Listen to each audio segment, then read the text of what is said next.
Hello everyone, स्वागत है आपका आज की क्लास में और मैं हूं आपका नेट वाला भैया। हाँ जी, चलिए करते हैं आज की क्लास की शुरुआत। लास्ट क्लास में हम लोगों ने डिस्कस किया था जी क्या आपका क्वार्टाइल डेविएशन, मीन डेविएशन और स्टैंडर्ड डेविएशन। आज हम लोग जो करने वाले हैं वो है जी मेजर्स ऑफ स्क्यूनेस और कुटोसिस। तो उसमें से आज हम लोग स्क्यूनेस वाला पार्ट खत्म करेंगे और अगले क्लास में हम लोग क्या आपका कुटोसिस खत्म करेंगे। ठीक है, आइए कर्टिस और स्क्यूनेस। चलिए चलते हैं कहाँ क्लास में और चीजों को समझते हैं। आइए जी। हाँ जी, देखिए क्या बोल रहा है, मेजर्स ऑफ स्क्यूनेस। स्क्यूनेस का मतलब होता है विषमता। विषमता क्या हो गया सर? कैसे विषमता? मतलब विषमता मतलब जो समान नहीं है। जैसे अगर मैं ये कहूं, किसकी बात करी जाएगी? मीन, मीडियन और मोड। ठीक है, मैं अगर ऐसे कहूं तो विषमता क्या हो जाएगा कि जब मीन बराबर ना हो मीडियन के और मीडियन बराबर ना हो मोड की, तो इसको हम लोग कहेंगे कि यह स्क्यूड है। क्या है? स्क्यूड है, मतलब विषमता है। क्लियर है बात? तो इसी तरीके से स्क्यूनेस का क्या मतलब हुआ? विषमता। तो जो विषमता को मेजर्स करता है उसको हम लोग क्या मेजर्स ऑफ स्क्यूनेस कहते हैं। आइए देखते हैं क्या बोल रहा है। जहां लैकनेस है किसका? सिमेट्रिकल का, यानी कि सिमेट्री का की कमी, समानता की कमी है, उसको हम लोग क्या बोलेंगे? उसको हम लोग बोलेंगे आपका क्या? स्क्यूनेस। क्लियर बात? तो अब समानता की कमी किस में, कहां, किस चीज की समानता की कमी? तो फ्रीक्वेंसी डिस्ट्रीब्यूशन में। फ्रीक्वेंसी डिस्ट्रीब्यूशन में अगर आपका लैकनेस ऑफ सिमेट्री है उसको हम लोग क्या बोलेंगे? Measures of skewness. आइए देखते हैं क्या होता है ये। देखिएगा, कह रहा है in this chapter you will learn various techniques to distinguish between various shapes of a frequency distribution। एक फ्रीक्वेंसी डिस्ट्रीब्यूशन का अलग अलग शेप्स की चर्चा आज इस क्लास में हम लोग करने जा रहे हैं। कह रहा this is the final unit with regard to the summarization of univariate data. अब देखिए स्क्यूनेस और कुटोसिस जो है वो यूनिवेरिएट डेटा को डिस्क्लोज करता है और बाइवेरिएट और मल्टीवेरिएट डेटा का कोरिलेशन रिग्रेशन शुरू हो जाते हैं इसके बाद। तो ये क्या बोल रहा है? ये लास्ट फाइनल यूनिट है जहां हम यूनिवेरिएट डेटा की बात करेंगे। कह रहा है this unit will make you familiar with the concept of skewness and kurtosis. The need of the study of these concepts arises from the fact that the measures of central tendency and dispersion fail to describe a distribution completely। तो बोल रहा है इसकी जरूरत क्यों पड़ी भाई? क्यों हम स्क्यूनेस पढ़ते हैं? तो बोला भाई साहब इसलिए क्योंकि जो मेजर्स ऑफ सेंट्रल टेंडेंसी और डिस्पर्शन हमने पढ़ा वो फ्रीक्वेंसी डिस्ट्रीब्यूशन का पूरा डिस्ट्रीब्यूशन नहीं कर पा रहा था, इस वजह से वो फेल हो गया डिस्क्राइब करने में। ठीक है, तो कह रहा है it is possible to have frequency distribution which differ widely in the nature of composition and yet may have same central tendency and dispersion. बोल रहा है ऐसा पॉसिबल है कि फ्रीक्वेंसी डिस्ट्रीब्यूशंस को डिफर किया जाए, मतलब अलग कर दिया जाए उसके नेचर ऑफ कंपोजिशन और कंपोजिशन के बेस पर। ठीक है, जबकि सेंट्रल येट मतलब जबकि बोल रहा है कि सेम सेंट्रल लेंथ और डिस्पर्सन रहे, फिर भी आप इसको क्या कर सकते हैं? इसको इसके नेचर को और कंपोजिशन को अलग अलग कर सकते हैं। कह रहा है there is a need to supplement the measure of central tendency and dispersion. Consequently, we shall discuss two measures, that is measures of skewness and kurtosis. तो बोला इसके लिए हम लोग दो मेजर्स को देखते हैं, क्या? कर्टोसिस और स्क्यूनेस। क्लियर है बात? हाँ जी। मीनिंग ऑफ स्क्यूनेस क्या बोलता है? कह literal meaning of skewness is lack of symmetry. Lack of symmetry बोला भी मैंने थोड़ी देर पहले। सिमेट्री मतलब होता है समानता, स्क्यूनेस मतलब विषमता और सिमेट्री मतलब समानता, इक्वल। मीन, मीडियन, मोड क्या है? इक्वल है, तो उसको हम लोग बोलेंगे सिमेट्री है।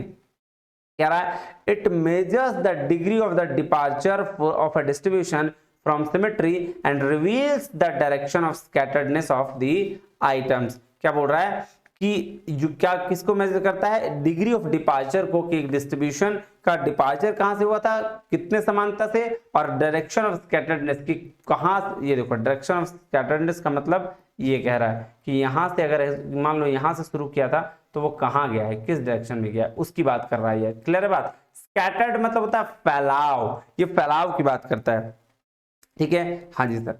तो आइए अब नेक्स्ट चले, कह रहा है frequency distribution is said to be symmetrical when values of the variables equidistant from their mean have the equal frequency. तो क्या बोला कि फ्रीक्वेंसी डिस्ट्रीब्यूशन जो एफ है उसको हम तब सिमेट्रिकल बोलेंगे जब वेरिएबल्स जो है उसके इक्वी डिस्टेंस रहेंगे मीन से। यानी कि अगर हम ये कहें कि मीन के बराबर मोड भी हो और मीडियन भी हो, तभी हम इसको क्या कहेंगे, सिमेट्रिकल कहेंगे। और ठीक है, अगर ये नहीं तो इसको सिमेट्रिकल नहीं कहेंगे। कह रहा है if a frequency distribution is not symmetrical it is said to be asymmetrical or skewed। तो देख लीजिए कि बोला अगर कोई फ्रीक्वेंसी डिस्ट्रीब्यूशन बराबर नहीं है तो उसको क्या बोलेंगे, असिमेट्रिकल, या फिर इसको कह देंगे कि वो क्या है, स्क्यूड है। क्लियर है बात? हाँ जी सर, समझ में तो आ गया। Any deviation from the symmetry is called skewness. तो जो भी डेविएशन होगा, मान लेते हैं जैसे एकदम सिंपल सा एग्जांपल समझिए कि ये मीन है, ये मीडियन है और ये मोड है, ये तीनों अगर बराबर है तब तो कोई दिक्कत नहीं है। लेकिन अगर थोड़ा सा भी डेविएशन है तो उसको हम क्या बोलेंगे, इसको हमको बोलेंगे, उसको हम सिंपली बोल देंगे स्क्यूनेस, या इसको बोलेंगे स्क्यूड है। समझ में आ रही बात? स्क्यूनेस का मतलब डिफरेंशिएट डेविएशंस। ठीक है, हाँ जी सर। चलिए अब नेक्स्ट चलते हैं डेफिनेशन पे। अलग अलग लोगों ने डेफिनेशन दिया है, आइए समझते हैं क्या बोल रहा है। कह रहा है अकॉर्डिंग टू मॉरिस हम्बर्ग ने क्या बोला, skewness refers to the asymmetry or lack of symmetry in the shape of frequency distribution. तो फ्रीक्वेंसी डिस्ट्रीब्यूशन का जो शेप है उसमें क्या, जो लैक ऑफ सिमेट्री है, समानता की जो कमी है, उसको हम लोग स्क्यूनेस बोला है। इन्होंने मॉरिस और हम्बर्ग ने। क्रॉक्सटन और कॉर्डन वो कहता है when a series is not symmetrical it is said to be asymmetrical और स्क्यूड। सिंपल सा चीज है कि जो समान नहीं है वो असमान है। सिंपल, क्लियर बात? हाँ जी सर। आइए नेक्स्ट चलते हैं। कह रहा है in the words of Riggleman and Frisbee, skewness is the lack of symmetry when a frequency distribution is plotted on a chart. Skewness present the items tends to be dispersed more on one side of the mean or than the other side। तो बोला भाई साहब जब हम define करते हैं क्या skewness को, तो हमको क्या दिखाना होता है कि भाई साहब ये जो मीन का पोर्शन है क्या इधर ज्यादा गया है या फिर यहां से उठ के इधर ज्यादा गया है, ये वाला। अभी हम लोग देखेंगे इसको, इसको बोलते हैं पॉजिटिवली स्क्यूड, इसको बोलते हैं नेगेटिवली स्क्यूड, इसको राइट स्क्यूड भी बोला जाता है, इसको लेफ्ट स्क्यूड भी बोला जाता है। देखेंगे आगे हम लोग समझेंगे। उसके बाद क्या कह रहा है, देखिएगा, कह रहा था the above definition make it clear that the word skewness refers to the lack of symmetry. Simple सा बात समझिएगा। अगर मैं इसको समराइज करूं, अगर मैं ये एक वर्ड में बोलूं कि क्या है स्क्यूनेस, क्या है, तो पहला वर्ड यहां लिखा जाएगा क्या, lack of symmetry. That's it, और कुछ नहीं लिखा जाएगा यहां। ठीक है, हाँ जी सर। कह रहा if a distribution is normal then there would no skewness in it and the curve drawn from the distribution would be symmetrical। तो ये देख लीजिए, ये बोला डिस्ट्रीब्यूशन, अगर मैं डिस्ट्रीब्यूशन की बात करूं तो ये देख लीजिए, ये अगर ये जो कर्व है ये नॉर्मल डिस्ट्रीब्यूशन है। नॉर्मल डिस्ट्रीब्यूशन मतलब यहां मीन के बराबर, मोड के बराबर यहां मीडियन है, तो इसको हम बोलेंगे क्या, सिमेट्रिकल। और सिमेट्रिकल नॉर्मल डिस्ट्रीब्यूशन के बराबर होता है। जब हम लोग प्रोबेबिलिटी पढ़ेंगे तो नॉर्मल डिस्ट्रीब्यूशन की भी चर्चा करनी है। आइए अब नेक्स्ट चलें। हाँ जी सर। कह रहा है in the case of skewed distribution the curve drawn would be elongated either to the left or to the right। देख लीजिए जब ये कर्व बनता है तो या तो, चूंकि अगर सिमेट्री है, ये बात समझिएगा, अगर समान है तब तो ये कर्व एकदम ऐसे ही बनेगा क्योंकि हर जगह इक्वल है ना, ये भी और ये भी बराबर है। लेकिन अगर थोड़ा सा भी डाउन बना तो ये कर्व ऐसे बनेगा, ध्यान दीजिएगा, ऐसे बनेगा। तो ये राइटली स्क्यूड हो गया, और जैसे ही लेफ्टली स्क्यूड होगा तो ये कर्व ऐसे बनेगा, ऐसे। क्लियर है, समझिएगा। अभी आगे कर्व है, मैं दिखाऊंगा आपको।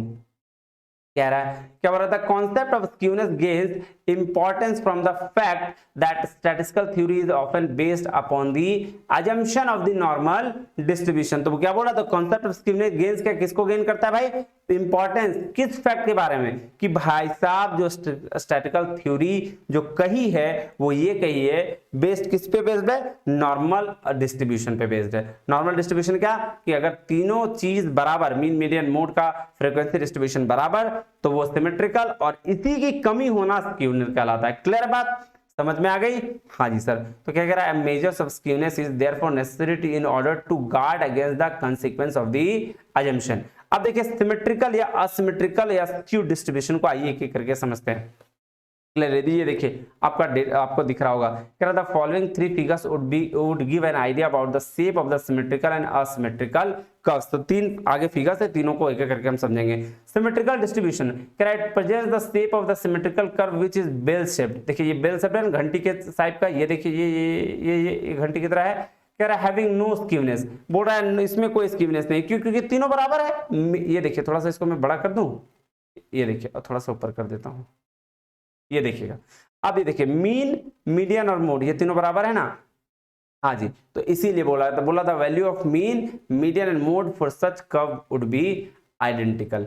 क्लियर है बात? हाँ जी, इसीलिए इसको क्या बोला गया? सिमेट्रिकल डिस्ट्रीब्यूशन बोला गया, जहां सेम बराबर हो। कह रहे हैं symmetrical distribution the value of mean, median, mode coincide, मतलब बराबर होता है। The spread of the frequencies in the same on both side of the centre point of the curve. देखिए तो centre point of the curve में क्या होता है? फ्रीक्वेंसीज का ये होता है। इसलिए for a symmetrical distribution mean, median और मोड क्या बराबर होता है। ये ध्यान रखिएगा, सिमेट्रिकल में मीन, मीडियन, मोड बराबर होता है। स्क्यूनेस में बस यही क्वेश्चन पूछा जाता है, राइटली स्क्यूड क्या और लेफ्टली स्क्यूड क्या, और आपका इसको पॉजिटिवली स्क्यूड क्या, नेगेटिवली स्क्यूड क्या, इसका मतलब क्या। अभी आगे और चीज देखेंगे, आगे आइए समझते हैं। कह रहा असिमेट्रिकल या स्क्यूड डिस्ट्रीब्यूशन। असिमेट्रिकल बोलिएगा तो भी बोल रहा है सिमेट्रिकल मतलब समानता, मतलब सिमेट्रिकल मतलब असमान, और स्क्यूड भी मतलब बोलिएगा तो असमान होता है, कि फ्रीक्वेंसी डिस्ट्रीब्यूशन में असमानता हो। अब देखिएगा कह रहा there are two types of skewed curve, पहला है पॉजिटिवली स्क्यूड, दूसरा है नेगेटिवली स्क्यूड। पॉजिटिवली स्क्यूड को पहले ग्राफ में समझिए, आइएगा ये देखिएगा। ये क्या बोल रहा है? पॉजिटिवली स्क्यूड मतलब हमेशा मीन क्या रहेगा? बड़ा रहेगा, उससे छोटा मीडियन और उससे छोटा मोड। तो जब भी ऐसी बात करी जाए जहां मीन बड़ा हो, फिर उससे छोटा मीडियन हो और उससे छोटा सबसे छोटा क्या हो? मोड हो, इसको हम लोग पॉजिटिवली स्क्यूड या फिर राइटली स्क्यूड बोलते हैं। क्या बोलते हैं? पॉजिटिवली स्क्यूड या राइटली स्क्यूड। क्लियर है बात? तो ये बात ध्यान रखिएगा, ये से सवाल पूछा गया और वेरी वेरी इंपॉर्टेंट है। अब आइए पढ़ते हैं। कह रहा positively skewed curve has a longer tail towards the higher values of x, that is the frequency curves are gradually slopes down toward the higher values of x। तो देखिए यहां फ्रीक्वेंसी कर्व क्या होता है? स्लोप्स डाउन जाता है, किसकी तरफ? हायर वैल्यूज की तरफ। कह रहा है positively skewed distribution mean is greater than the median and then mode and then the median. Clear बात है? समझ में आया मैंने क्या बोला? एक minute. Mean is greater than the median, ठीक है, मीडियन से बड़ा, और फिर उसके बाद मोड, हाँ फिर दान, ठीक है, बिल्कुल सही है। तो क्या कह रहा है? The frequencies are spread over a graded range of values on high values or end of the curve, the right hand side, and it is clear in the figure। ये देखिए ये जो राइट हैंड साइड जा रहा है ना, एक minute, ये राइट हैंड साइड ये इसीलिए इसको राइटली स्क्यूड कहा गया है। ये दोनों लाइन कभी नहीं टच करेगा, हम लोग पढ़ेंगे इसको फिर आगे डिस्ट्रीब्यूशन में, प्रोबेबिलिटी डिस्ट्रीब्यूशन में कभी नहीं टच करेगा, इसीलिए इसको राइटली स्क्यूड कहा गया, या फिर क्या कहा गया? Positively skewed. बोल रहा है, देखिए क्या बोल रहा है? For a positively skewed distribution mean हमेशा ग्रेटर देन किससे? मीडियन से, और मीडियन ग्रेटर देन किससे? मोड से।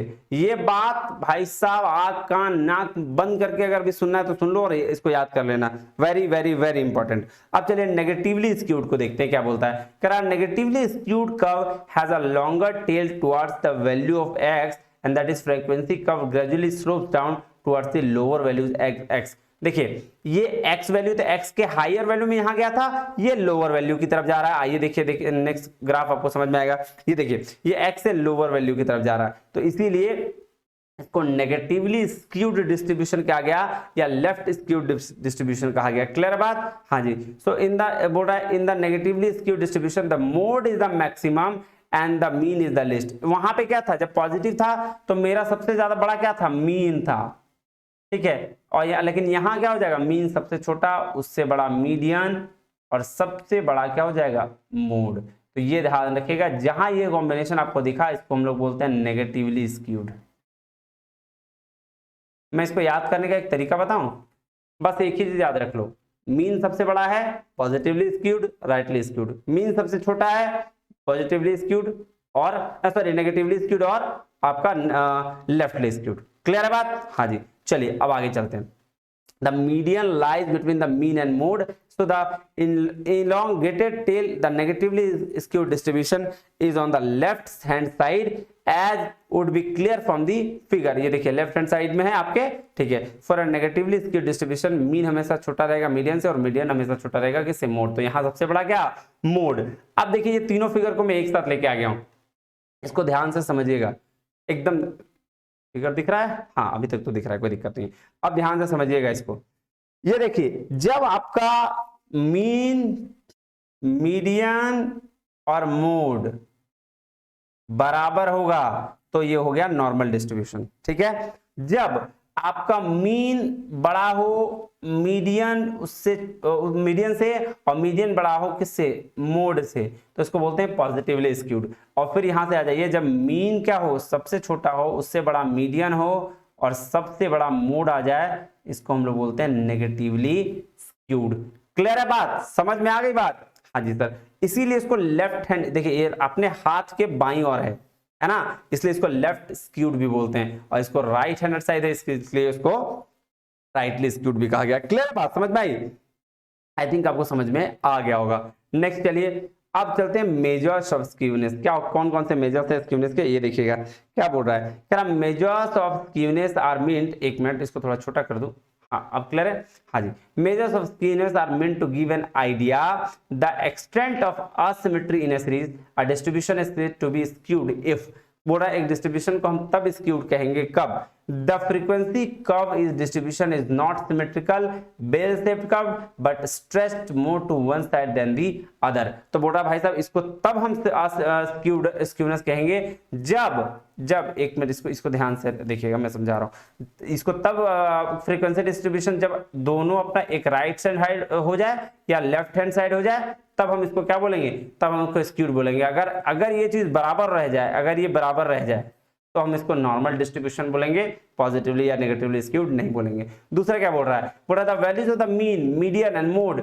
Fall at the different point, they don't coincide. बोल रहा भाई साहब अगर मीन मीडियन मोड बराबर नहीं है तब हम इसको क्या बोलेंगे, स्क्यूनेस बोलेंगे। बोल रहा है quartile Q1 and Q3 are not equidistance from the median, Q1 and Q3 अगर इक्वी डिस्टेंस में नहीं है तो भी हम इसको क्या बोलेंगे, तो भी हम इसको बोलेंगे क्या, मेजर्स ऑफ स्क्यूनेस। उसके बोल रहा था corresponding pairs of the deciles and the percentile are not equidistant from the median, तो भी हम इसको क्या बोलेंगे, स्क्यूनेस बोलेंगे। अब देखिए क्या बोल रहा है, कह रहा है if the particular distribution is found to be skewed, अगर कोई पर्टिकुलर डिस्ट्रीब्यूशन स्क्यूड पाया गया, माने कि दोनों में डिफरेंस पाया गया, तो बोल रहा था next problem that arises is to measure the extent of skewness. तो नेक्स्ट हम लोग क्या एक्सटेंट ऑफ स्क्यूनेस को फाइंड आउट करते हैं। To find out the direction and the extent of asymmetry in a series, statistical measures of skewness are employed. अब देखो इसी डायरेक्शन और एक्सटेंट ऑफ asymmetry को फाइंड आउट करने के लिए हम लोग स्टैटिस्टिकल मेजर लगाते हैं, जिसको हम लोग क्या बोलते हैं, मेजर्स ऑफ स्क्यूनेस लगाते हैं, वो बोलते हैं। क्लियर बात, समझ में आई बात? हाँ जी सर। कह रहा है these measures can be absolute और रिलेटिव, तो इसको यहाँ एब्सोल्यूट और रिलेटिव मेजर्स भी आ जाता है, बिल्कुल सही। कह रहा है absolute measures of the skewness tell the extent of asymmetry whether the it is positive और नेगेटिव। तो एब्सोल्यूट मेजर्स क्या बताया कि भाई पॉजिटिव है या नेगेटिव है, एक्सटेंट ऑफ असिमेट्री।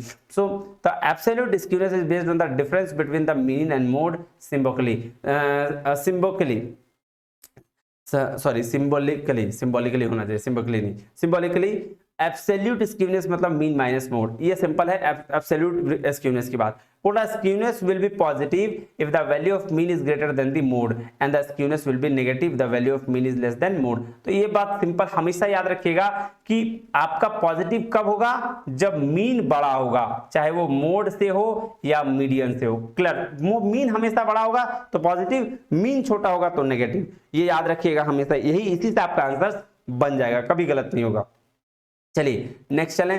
कह रहा था difference between the mean and the mode whether the positive or the negative indicate the distribution is positively skewed or negatively skewed. However, such an absolute measure of skewness is not the adequate because it cannot use for comparison of skewness into two distribution. हाँ देख लीजिए, ये बोला भाई साहब ऐसा है कि absolute measure of skewness की पूरा कंप्लीट एडिक्वेट नहीं है। क्यों? क्योंकि ये दो अलग अलग कंपैरिजन नहीं कर सकता, किसके बीच में, दो डिस्ट्रीब्यूशंस के बीच में, क्योंकि ये एब्सोल्यूट मेजर सिर्फ सिंगल बात करता है, लेकिन रिलेटिव मेजर दो के बीच में कंपैरिजन करके दिखाता है। इसीलिए क्या बोला एब्सोल्यूट मेजर्स क्या है आपका एडिक्वेट नहीं है। So आइए कह रहा है if they are in different units, since the difference between the mean and mode will be in terms of unit of distribution, thus For the comparison purpose, we will use the relative measures of skewness known as coefficient of क्या skewness। तो ये ध्यान दीजिए, बोल रहा है चूंकि ये डिफरेंस मेजर नहीं कर सकता, इसी वजह से मीन और मोड क्या करेगा, will be terms of the units of distribution, और यूनिट्स ऑफ डिस्ट्रीब्यूशन में आ जाएगा। और इसी पर्पस से मीन और मीडियन को या मीन और मोड को कंपेयर करने के लिए हम एक मेजर लेके आते हैं जिसको हम रिलेटिव मेजर ऑफ क्या स्क्यूनेस बोलेंगे, जिसको का अनदर नाम कोएफिशिएंट ऑफ स्क्यूनेस भी है, समझ रहे हो। तो देखिए एब्सोल्यूट मेजर सिंगल मेजर्स के लिए है, तो मीन में से मोड को हटा दिया, एब्सोल्यूट स्क्यूनेस। लेकिन अगर हम बात करें कि वेरिएबल चेक करने के लिए, तो उसके लिए हमको दो डिस्ट्रीब्यूशंस लेने पड़ेंगे, और जब दो डिस्ट्रीब्यूशंस लेने पड़ेंगे, दो फ्रीक्वेंसी डिस्ट्रीब्यूशंस की बात कर रहा हूं मैं यहाँ एफ की, अब जब दो डिस्ट्रीब्यूशंस लेंगे तभी तो कंपैरेबिलिटी आएगी, और इसी कंपैरेबिलिटी को चेक करने के लिए हम रिलेटिव मेजर्स का यूज करते हैं, जिसको हम कोएफिशिएंट ऑफ स्क्यूनेस भी कहते हैं। और सबसे मेन फार्मूला तो भाई साहब यही से पूछा जाता है।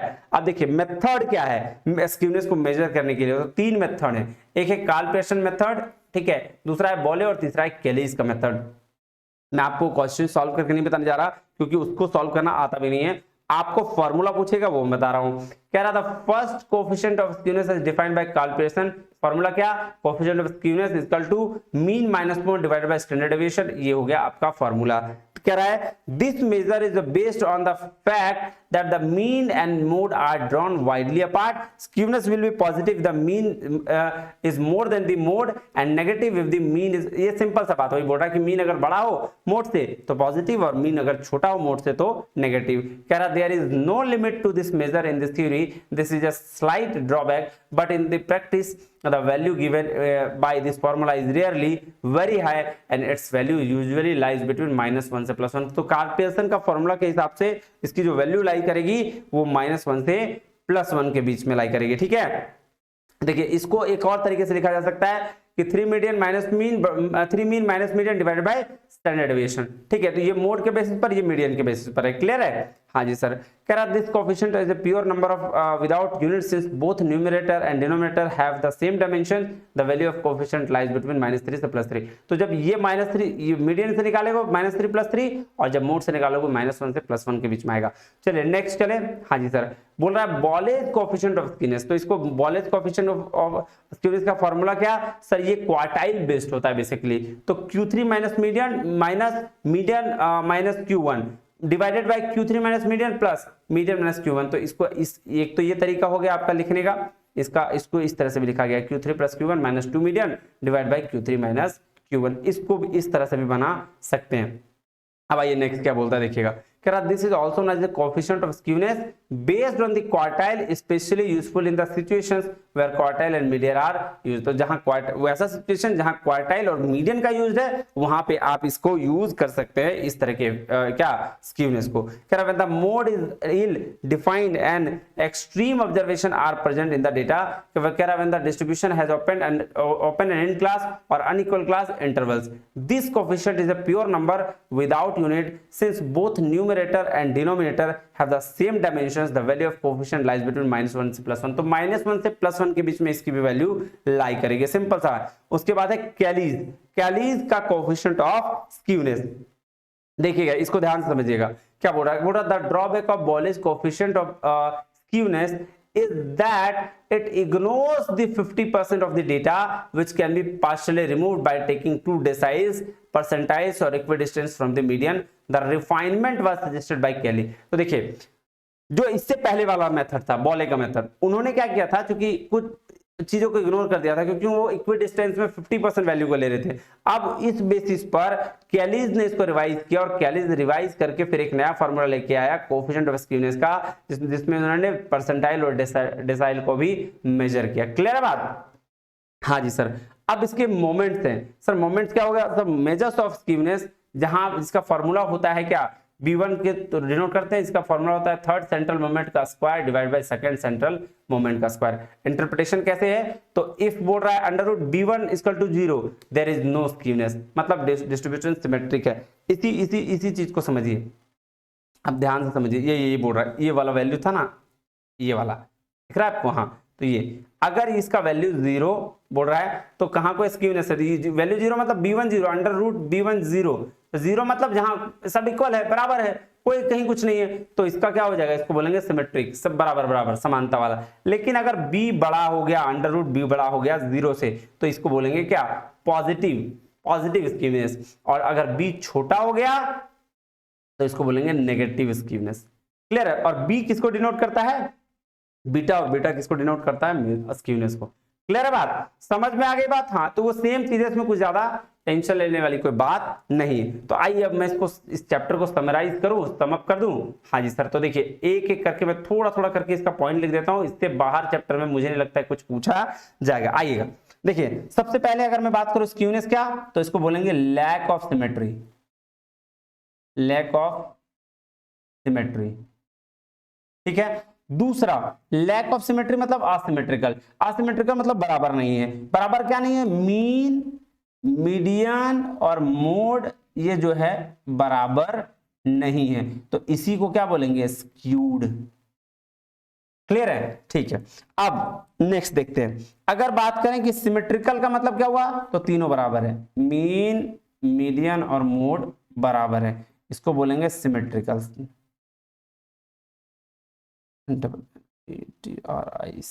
सिमेट्रिकल। ये चीज चौथा आई है।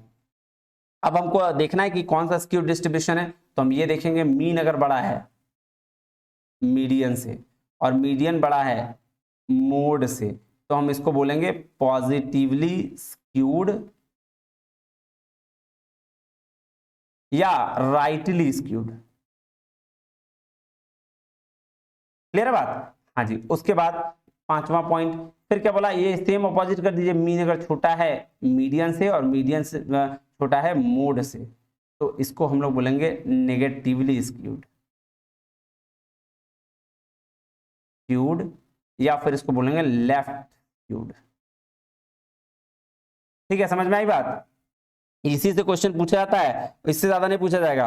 और क्या, और कुछ नहीं, बस यही चीज, इसको याद रखिएगा, इससे अलावा कुछ नहीं पूछा जाएगा। इसके अलावा आप फॉर्मूला याद रखिएगा, ये वेरी वेरी इंपॉर्टेंट है। ये सर, ये चीज, एक तो ये वाला एक ये याद रख लीजिएगा, ये B1 सेम चीज है, ये जो मैंने अभी बताया ना, ये जो मैंने अभी बताया पॉजिटिव नेगेटिव, ये देखिए